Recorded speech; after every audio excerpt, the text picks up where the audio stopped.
जितेंद्र तिवारी के द्वारा एक बार फिर अपने ही पार्टी के नेता पर तीखा प्रहार करने से राजनीति में मचा कोहराम।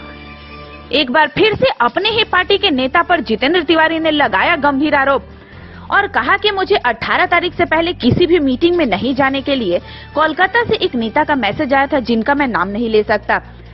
जितेंद्र तिवारी ने कहा कि जरूरत पड़ने पर मैं सभापति के पद को छोड़ सकता हूं, आसनसोल के महानागरिक के पद को छोड़ सकता हूं, लेकिन आसनसोल दुर्गापुर के लोगों के प्रति जो मेरी भावना है वह नहीं छोड़ सकता।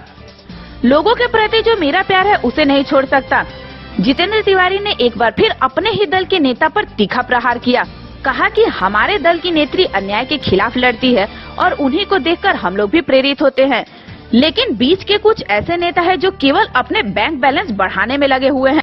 उन्होंने कहा कि अगर बीच के नेता हमसे ये कहेंगे कि अन्याय होता देखकर मैं अपनी आंखें बंद कर लूं, तो यह संभव नहीं है। हम लोग अन्याय के खिलाफ आवाज उठाएंगे और आगे लड़ेंगे।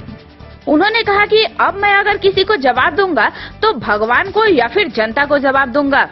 वहीं दूसरी तरफ उन्होंने बंगाल में बेरोजगारी के मुद्दे को भी उठाते हुए कहा कि बाहर से लोगों को बुलाकर बंगाल में रोजगार दिया जा रहा है, लेकिन बंगाल के रहने वाले निवासियों के लिए कोई रोजगार नहीं है। इसलिए क्योंकि अगर बंगाल के निवासियों से पैसे लेकर रोजगार दिया जाएगा तो बंगाल के निवासी यह सब बात किसी को बता देंगे, लेकिन यदि बाहर के लोगों को पैसे देकर रोजगार दिया जाता है तो वे लोग किसी से कुछ नहीं कह सकते हैं। इसीलिए बंगाल के लोगों को रोजगार नहीं देकर बल्कि बाहर से लोगों को बुलाकर यहाँ रोजगार दिया जाता है। तो वहीं उन्होंने आसनसोल दुर्गापुर जैसे शहर को विकास की ओर ले जाने के मुद्दे को सामने रखते हुए कहा कि अगर हम पर पश्चिम बर्धमान जिले की सारी जिम्मेदारी दे दी जाए तो हम लोग आसनसोल और दुर्गापुर शहर को विकास के रास्ते पर ले जाएंगे। कल रात्रे कोलकाता থেকে আমাকে নির্দেশ দেওয়া হয়েছে যে 18 তারিখ পর্যন্ত কোনো দলীয় সভা বা ট্রেড ইউনিয়নের মিটিং এ না যেতে বলা হয়েছে। অপরাধ কি জানি না, কিন্তু বিশুদাকে আমি বলেছিলাম যে অবস্থাই হোক না কেন, এর আগের মিটিং এ আমাকে বারণ করা হয়েছিল, আমি আসিনি, কিন্তু এই মিটিং এ যে পরিস্থিতি হোক না কেন আমি অবশ্যই আসব। স্বাভাবিকভাবেই আজ এসছি এবং বিকেলের মধ্যে যদি জেলা সভাপতি পদ ছাড়তে হয় আমার 2 মিনিট সময় লাগবে না, আমি ছেড়ে দেব।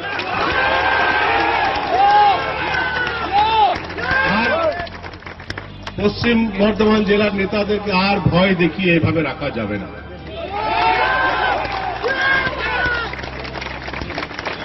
এটা ঠিক, ভয়ে ভয়ে ভয়ে কতদিন আর এত এক না এক সময় তো সিদ্ধান্ত নিতেই হবে যে কি করব।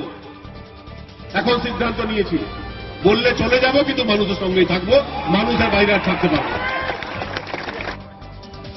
আমার মন্ত্রীকে, আমার ডিপার্টমেন্টের মন্ত্রীকে গোপন একটা চিঠি দিলাম। গোপন চিঠি দেওয়ার ফল কি হলো, তিনি সঙ্গে সঙ্গে বলে দিলেন চিঠি দিয়েছ, তোমার জন্য দরজা খোলা আছে, তুমি বিজেপিতে চলে যাও।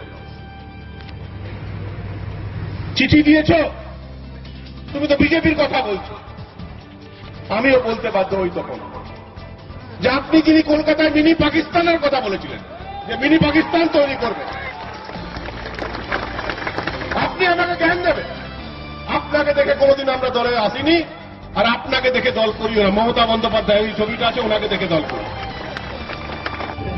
আজও পরিস্থিতি, এরা তো মনে হচ্ছে পাওয়ার প্যাটর্নই এরা নিয়ে নিয়েছে যে তৃণমূলে যত লোক দলের কথা বলবে, যত লোক মানুষের কথা বলবে, সবাইকে না চাইলেও টেনে হিচড়ে অন্য দলে পাঠিয়ে দেবে, এরা সিদ্ধান্ত নিয়ে নিয়েছে। শুভেন্দু অধিকারী নিয়ে বক্তব্য রেখেছে। আরে শুভেন্দু অধিকারী 6 মাস গুলির সামনে লড়াই করেছে, তারপর সে নেতা হয়েছে। তার দিয়ে তোমার মুখে মানায় না। মমতা বন্দ্যোপাধ্যায় যদি কথা বলেন সেটা মানায়, তোমার মানায় নাকি? ববি হাকিম বলবে গিয়ে শুভেন্দু অধিকারীর বিরুদ্ধে কথা, সেটা মানায় নাকি? এটা তো ঘটনা যে তৃণমূল কংগ্রেসে মমতা বন্দ্যোপাধ্যায়ের পর সবচেয়ে পপুলার লিডার যদি কেউ আছে সেটা শুভেন্দু অধিকারী। এটা তো ঘটনা, এটা অস্বীকার করার কোনো উপায় নেই। এটা উচিত ছিল, যারা নেতারা আছে তাদের উচিত ছিল যে ভুল বুঝাবুঝি আছে সেটা মিটিয়ে নেওয়া। এটা উচিত ছিল শুভেন্দু অধিকারীর সঙ্গে বসে আলোচনা করা যে আপনার আবেগ কি আছে, কেন আপনি একটু অন্যরকম কথা বলছেন, এবং যেখানে আপত্তির কথা ছিল সেটা মিটিয়ে নেওয়ার। কিন্তু এটা আমাদের মতো ছোট মাপের নেতা আমাদের সমস্যাই মেটায় না, শুভেন্দু অধিকারীর সমস্যা কি মেটাবে? এরা ভাবে সব অন্য কারো জন্য জায়গা ছাড়, সব আমাদের চাই। আরে ভাই, সরকার দলটাই চলে গেলে তুমি কি নিয়ে রাখবে? দলটাকে বাঁচতে দাও। দলটাকে যদি বাঁচিয়ে রাখতে হয় তাহলে মানুষের কথা বলতে হবে, মানুষের জন্য লড়াই করতে হবে। দলের সভাপতি আমি, আর সভাপতিকে মেসেজ করে জানিয়ে দেওয়া হলো 18 তারিখ অব্দি আপনি কোনো মিটিং মিছিল করবেন না। বিজেপি মিটিং মিছিল করবে, সিপিএম মিটিং মিছিল করবে, আর আমি তৃণমূল কংগ্রেসের জেলা সভাপতি 18 তারিখ অব্দি একজন নেতার ইচ্ছা হয়নি বলে আমি মিটিং মিছিল করতে পারবো না। আজও কোথাও শুনেছেন এই ধরনের নির্দেশ? কোথাও শুনেছেন যে কোনো মিটিং মিছিল করবেন না? কেন এই মিটিং আজকে আসার আছে তাই এইভাবে আমার আটকে দেওয়া হবে। আমি পরিষ্কার করে বলে দিয়েছিলাম যে না, অবশ্যই যাবে। দুটো জিনিস আছে, কেড়ে নিতে পারে। এক, জেলা সভাপতি পদ কেড়ে নিতে পারে, মাইন্ড মেকআপ করে রেখেছি, বলার 1 মিনিটের মধ্যে ছেড়ে দেবো। দ্বিতীয়, আসানসোল কর্পোরেশনে প্রশাসক করে রেখেছে, সেটাও কেড়ে নিতে পারে। সেটার জন্য মাইন্ড মেকআপ আছে, বলার 1 মিনিটের মধ্যে সে প্রশাসক পদও ছেড়ে দেবে। আমার সেরকম কোনো মোহ নেই। আসানসোলে দুর্গাপুরের মানুষ, তাদেরকে নিয়ে আমরা থাকতে চাই, বলে না? কিন্তু যদি ভ্যাকেন্সি হয় এবং তারপরে এই অঞ্চলে ছেলেরা কর্মসংস্থান না হয়, বাইরের লোকরা এসে এখানে যদি কাজ পায়, তাহলে বিশ্বনাথ পাড়িয়াল কি জবাব দেবেন জনগণকে?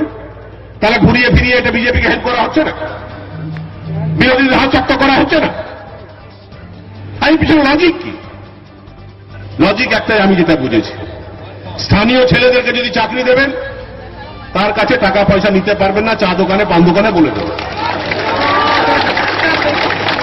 কিন্তু বাইরের লোককে যদি চাকরি দেন, অন্যান্য জেলা থেকে অন্যান্য রাজ্য থেকে লোককে এসে যে ঢুকিয়ে দেন, তাহলে আপনি কোথায় কি নিলেন না নিলে সে বেচারা ভয়ে বলতে পারবে না, জানে আমার চাকরিটা চলে যাবে। এবং একদিকে যখন আমরা খবর পেয়েছি গ্রেফাইডে লোক ঢুকছে, অন্যদিকে খবর পাচ্ছি কারো দালান 1 তলা থেকে 2 তলা হচ্ছে, 2 তলা থেকে 3 তলা হচ্ছে। এবং দুটোর মধ্যে কোথাও মিল আছে, এটা তো সবাই বুঝতে পারছে যে একদিকে লোক ঢুকলো, ওইদিকে ব্যাংক ব্যালেন্স বাড়লো, এটা কি করে হয়?